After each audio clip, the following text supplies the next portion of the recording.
Good morning વિદ્યાર્થી મિત્રો. ધોરણ 10 ગણિતના પ્રકરણ 5 સમાંતર શ્રેણીના આ ચોથા ભાગની અંદર આપ સર્વેનું સ્વાગત છે.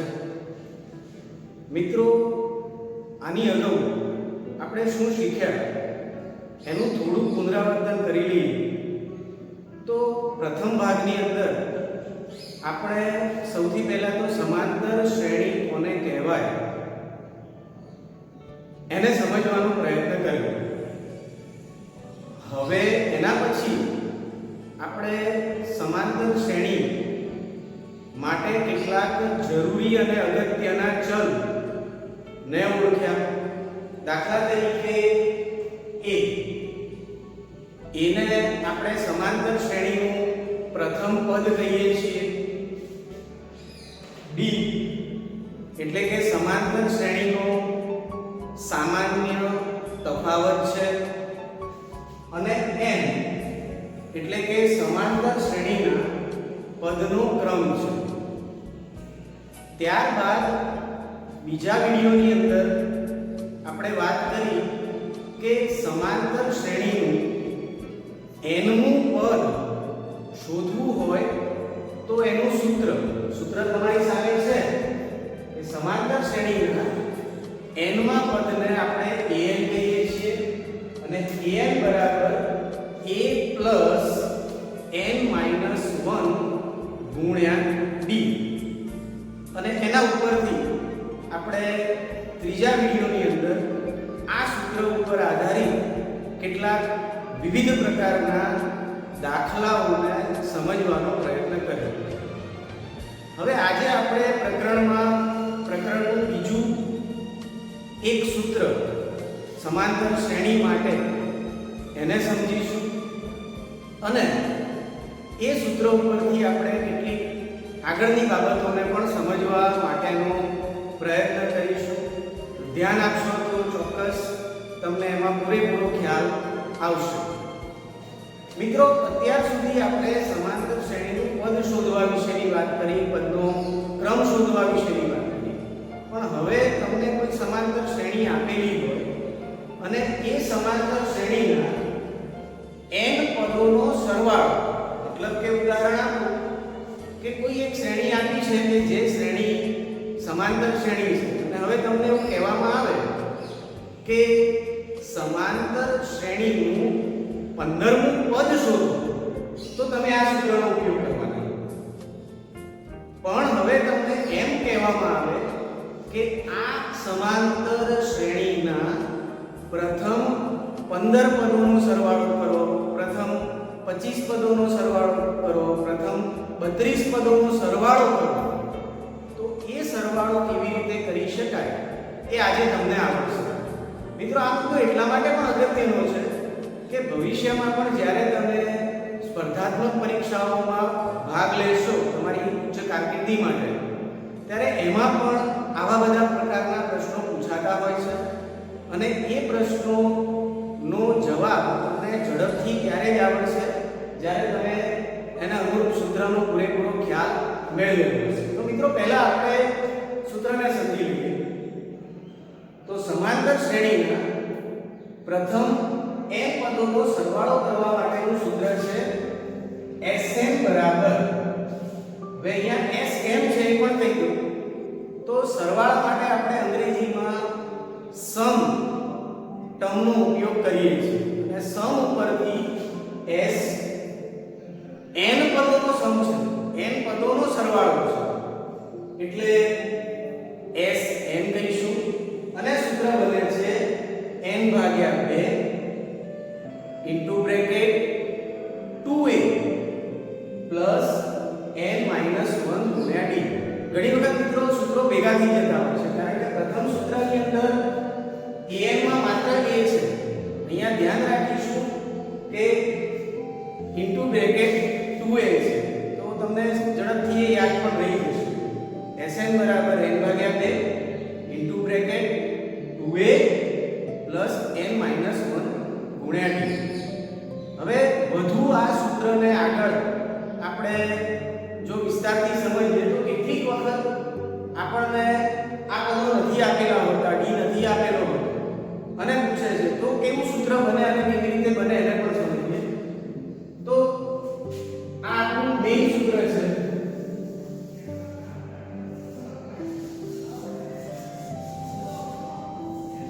Sn બરાબર n ભાગ્યા 2 2a n - 1 ગુણ્યા 2. હવે આને થોડું કાઢી દેજો. n ભાગ્યા 2 2a ને બે ભાગમાં વહેંચી દઈએ a અને પ્લસ પાછળની એમ લખું છું n - 1 * d. માત્ર આપણે 2a ને a + a માં વિભાજિત કરીએ. તો હવે તમને અહીંયા દેખાય છે કે આ પાછળના જે પદ છે આ તો આપણા en તરફનું સૂચન કરે છે. તો આના બરાબર જો હું an લખી દઉં તો આપણી પાસે સૂત્ર થશે n ભાગ્યા 2 a પ્લસ a અને a એટલે એ સમાંતર શ્રેણીનું અંતિમ પદ nમું પદ. તો આ સૂત્રનો ઉપયોગ ક્યારે થશે? Sn શોધવા માટે કે જ્યારે તમને d આપવામાં આવેલો ન હોય અને તમારી પાસે સમાંતર શ્રેણીનું અંતિમ પદ હોય તો આ સૂત્રનો ઉપયોગ કરવો એ આપણને વધુ યોગ્ય રીતે અનુકૂળ રહે છે. તો આ બીજું સૂત્ર આપણને મળ્યું કે Sn બરાબર n ભાગ્યા 2 કૌંસમાં a પ્લસ a. હવે અહીંયા એક બીજી પણ વાત આપણે ધ્યાન રાખીશું કે પરીક્ષાની અંદર કેટલીક વખત એક માર્કમાં તમને સૂત્ર પૂછે છે અને એ વખતે અહીંયા n ના બદલે n લખેલો હોય મતલબ કે આવું સૂત્ર થશે Sn બરાબર n ભાગ્યા 2 into bracket a plus n. તો પણ એ સાચું છે. અને કેમ સાચું છે પણ તો કે કેટલીક વખત અંતિમ પદ માટે અંતિમ પદ એટલે અંગ્રેજીમાં એને આપણે લાસ્ટ ટર્મ કહીશું અને લાસ્ટ ઉપરથી એના માટે l સંકેતનો પણ ઉપયોગ કરવામાં આવે છે. તો આ સૂત્રનો પણ આપણે ઉપયોગ સમાંતર શ્રેણીના n પદોનો સરવાળો કરવા માટે કરીશું. એટલે મૂળભૂત રીતે આપણી જે વાત છે કે આપણને અહીંયા આગળ સમાંતર શ્રેણીના પ્રથમ n પદોનો સરવાળો શોધવા માટેના સૂત્રના બે સ્વરૂપ મળ્યા. પહેલું સ્વરૂપ n ભાગ્યા 2 ઇન્ટુ બ્રેકેટ 2a + n - 1 ગુણ્યા d છે. બીજું સ્વરૂપ n ભાગ્યા 2 a + an છે.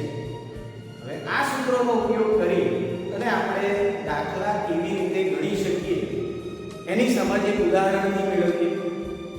એ ઉદાહરણમાંથી પણ ત્યારે જે ઉદાહરણ હું તમારી સાથે ચર્ચા કરી રહ્યો છું એ ઉદાહરણમાંથી પણ તમને એક નવું સૂત્ર જે કેટલાક દાખલાઓ ગણવા માટે તમને ઉપયોગી થશે આવું એક સૂત્ર પણ તમને પ્રાપ્ત થવાનું છે. એટલે ધ્યાન આપશો. આપણી વાત આવી છે મિત્રો પ્રથમ n ધન પૂર્ણાંક સંખ્યાઓનો સરવાળો શોધો. હવે પ્રથમ n ધન પૂર્ણાંક સંખ્યાઓનો સરવાળો શોધવા માટે આપણે પહેલા તો એને એક શ્રેણી સ્વરૂપે લખીએ. ધન પૂર્ણાંક છે એટલે આપણને ખબર છે કે પહેલી ધન પૂર્ણાંક સંખ્યા 1 છે, બીજી ધન પૂર્ણાંક સંખ્યા 2 છે, ત્રીજી ધન પૂર્ણાંક સંખ્યા 3 છે. એમ કરતા કરતા આપણને પ્રથમ n લીધી છે મતલબ કે અંતિમ ધન પૂર્ણાંક સંખ્યાને n તરીકે આપણે દર્શાવીએ. તો આ બની ગઈ મિત્રો આપણી એક સમાંતર શ્રેણી 1 2 3 થી લઈ અને n સુધી.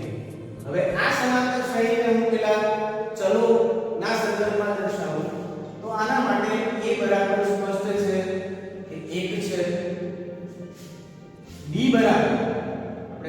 વિડિયોમાં અને બીજા વિડિયોમાં ચર્ચા કરી ગયા છે કે સમાંતર શ્રેણીના કોઈ પણ બે ક્રમિક પદો વચ્ચેનો તફાવત એને એ શ્રેણીનો સામાન્ય તફાવત કહેવાય છે.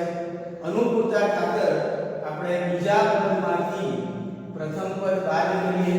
ક્રમિક ઘન પૂર્ણાંકો છે એટલે 2 - 1 એટલે આપણને સામાન્ય તફાવત 1 મળે છે. એ પણ આપણને ખ્યાલ છે. આપણી પાસે a મળી ગયો, d મળી ગયો અને સમાંતર શ્રેણીના પ્રાપ્તાંકોની સંખ્યા અહીં આપણે n પદોની વાત છે એટલે અહીં આપણા માટે n બરાબર n થશે.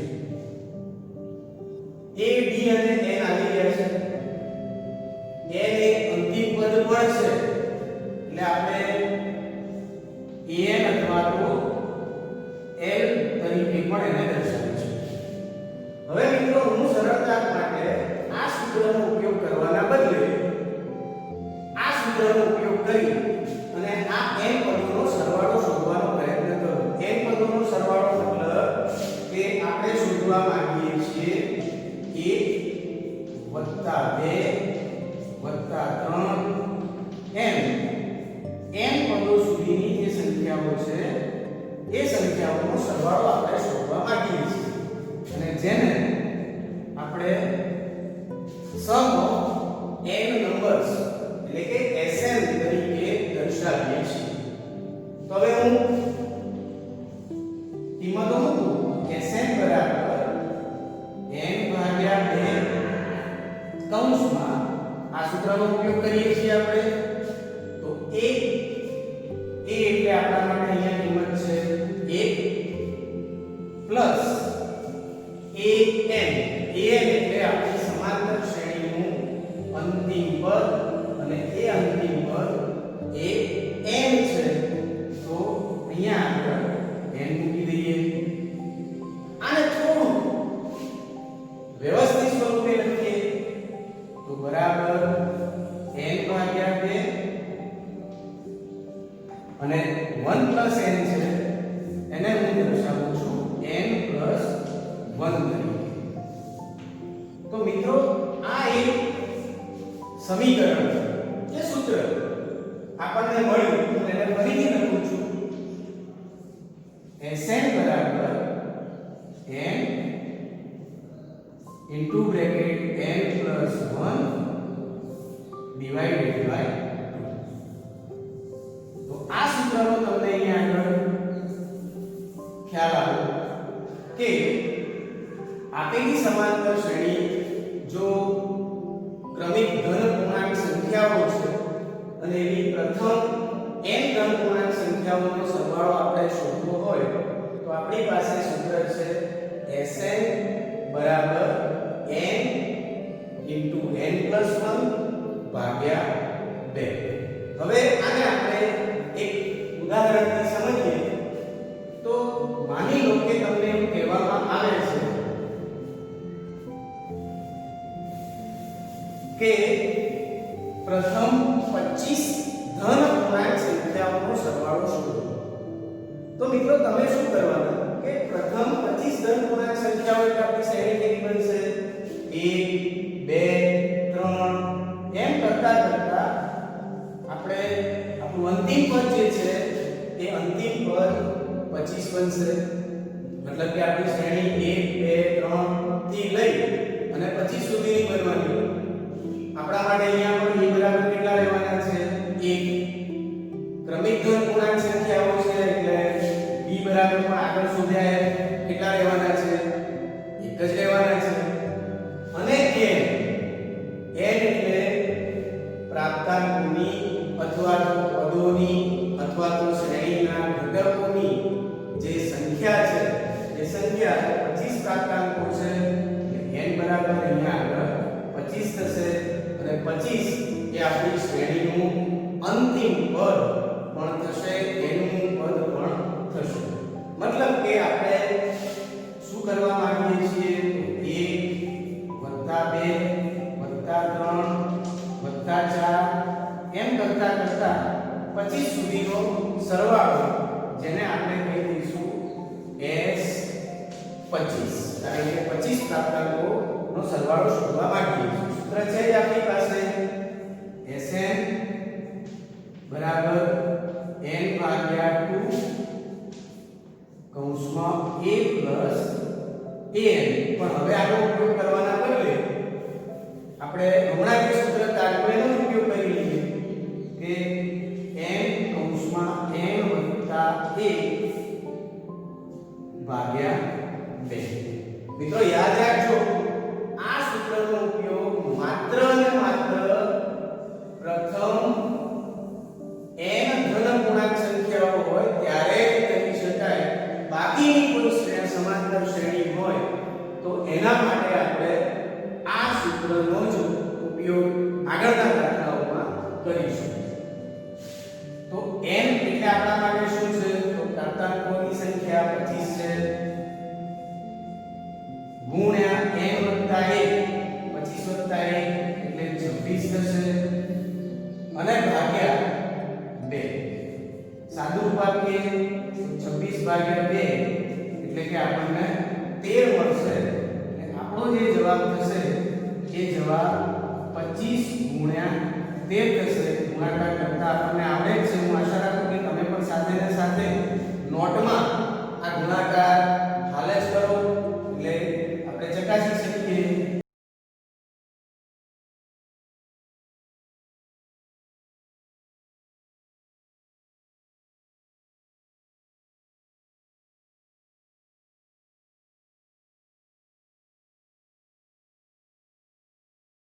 જવાબ આપણને મળે છે 325.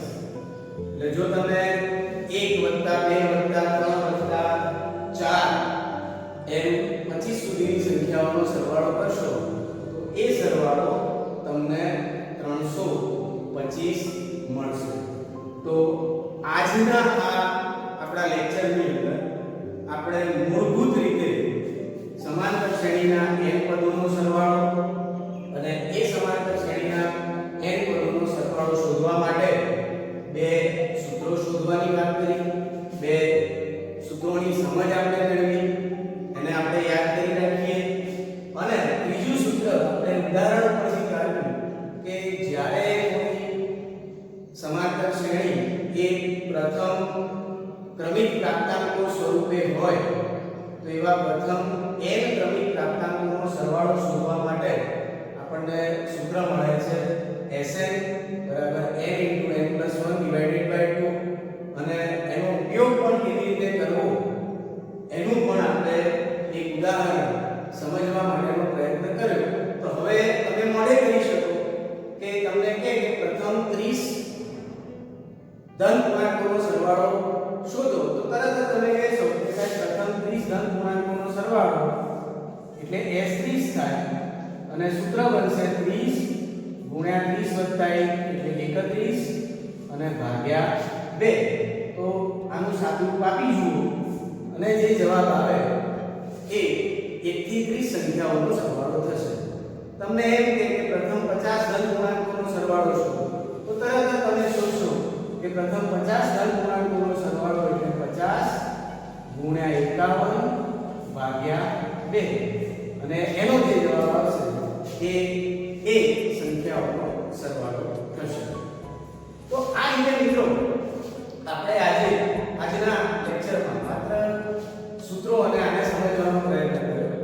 હવેના નેક્સ્ટ લેક્ચરમાં કે જે કદાચ આ પ્રકરણનું અંતિમ ભાગ હશે એ ભાગની અંદર આપણે આ સૂત્રોનો ઉપયોગ કરી અને વિવિધ દાખલાઓ કેવા પ્રકારની રકમો હોય છે અને એ રકમો ઉપરથી આપણે કયું સૂત્ર વધુ અનુકૂળ રહે, સરળ રહે એ શીખવા માટેનો પ્રયત્ન કરીશું. ચોક્કસ તમે વિડિયોને હાલ